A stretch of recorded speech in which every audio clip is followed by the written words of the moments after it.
For 13 years, one man's theater company has become a home for international playwrights. George Heslin, the founder of the Origin Theater Company, came to the U.S. with talent, but no vision. Now with his help, others are chasing their American dream, an ocean away from their point of origin. A new hotel brand may be coming to Boston, and it could be saving travelers money. A city developer hopes to build yotels in the Seaport District as part of a new development plan. We are told exclusively by event staff on campus that this is the only place at UNH where supporters for either the Hillary or Bernie campaigns are allowed to rally. And as you can see behind me, currently right now, there is only Bernie supporters. With this year's enrollment numbers so high, it's definitely strange to see an open classroom like this one during this time of day. Have the scheduling conflicts been fixed, or is there another reason behind this new phenomenon? Campus safety officers say that these new cameras are put up to keep students safe. But we've investigated and we found out the real motive behind these new gadgets at Franklin Pierce. Complaints are pouring in as administrators are asking what they can do to help. It's one of those cases where too many students need extra assistance and not enough professors are finding time throughout the day. Rain is supposed to be starting and it's only going to be getting colder. So stay tuned. I have everything you need to know about how you can avoid those car accidents as the roads get slick and the ice builds up tonight. We just kept firing and never stopped. The International, a story of three characters from different backgrounds connected by one common thread. An appropriate theme for George Heslin, whose story begins far away from Broadway in the city of Limerick, Ireland. From a early age, I wanted to be an actor. But Heslin wasn't thinking Broadway stages or big cities until his father surprised him with a green card that he won in the U.S. lottery system. I got a green card in the mail and I was like, what's a green card? And so I moved to New York, not knowing why I wanted to be here, no desire to be here. It was a move he never expected to make. And although he felt disconnected from home, Heslin stuck around to study under legendary actress and Tony Award winner Uta Hagen.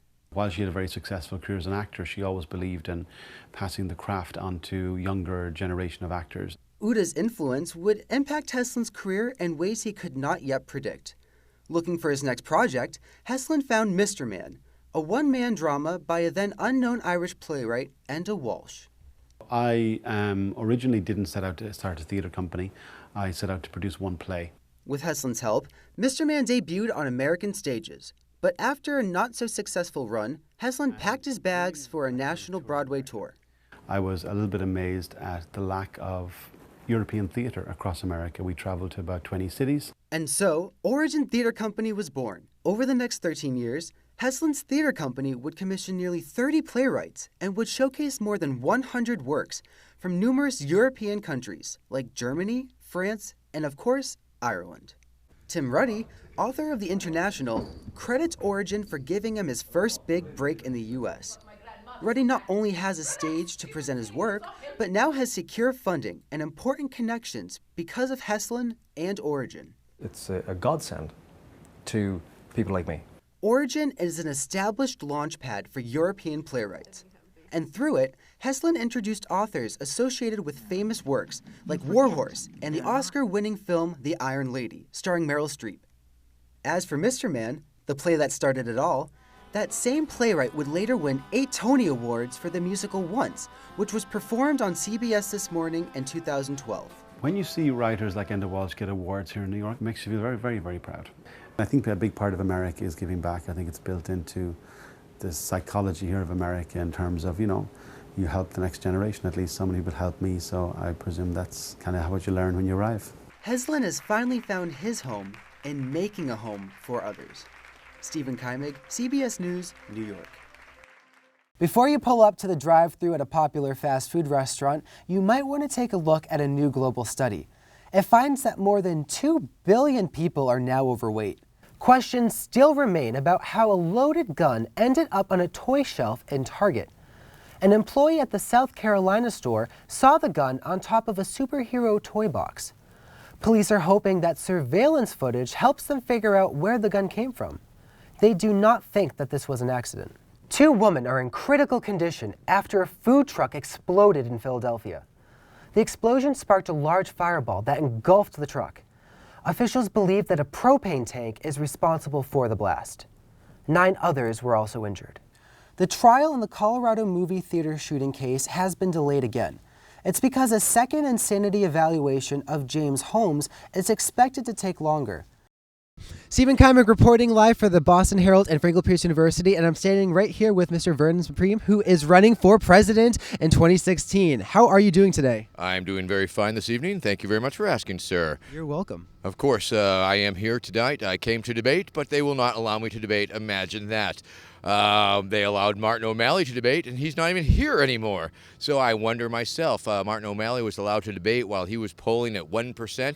That's with a plus or minus mistake rate, error rate of 0.5%. So he could have been polling as low as 0.5%. And quite frankly, sir, I believe that if I was included in any polls at all, I would certainly be polling at 0.5% or perhaps higher. And were I given the opportunity to make any sort of opening or closing statement, it might have been something like as follows. Friends, the road to Ponytopia will not be easy. There will be hardships. There will be sacrifices. Not all of us will make it. However, when we do arrive, and we may not arrive, it may be our children, it may be our children's children, the road to Ponytopia will be paved with the glitter-encrusted skulls of our vanquished pony-hating enemies. Join me to victory, people, to victory. Together, we will ride our ponies into a zombie-powered future. Join me. Skip with me, people. Skip with me. So if I were given the opportunity to have made a statement, it may have gone something like that. Very good. And so seeing those, though we're on a college campus, what kind of parts of your plan to run for president could be relatable to the interest of the common college student? Well, of course, I'm for adding 2 grades to the public school system. And where do you get your hats from, may I ask? This particular brand is the Tingley Rainwear Core. Tingley, made in the USA. One of the finest rubber rainwear boot makers in America today. Thank you. Wonderful. Well, thank you so much for your time, and best of luck to you. Thank you, sir. You're welcome. Winning. Alrighty, Stephen Keimig reporting live for Franklin Pierce University and the Boston Herald. You heard it right here, Mr. Vermin Supreme.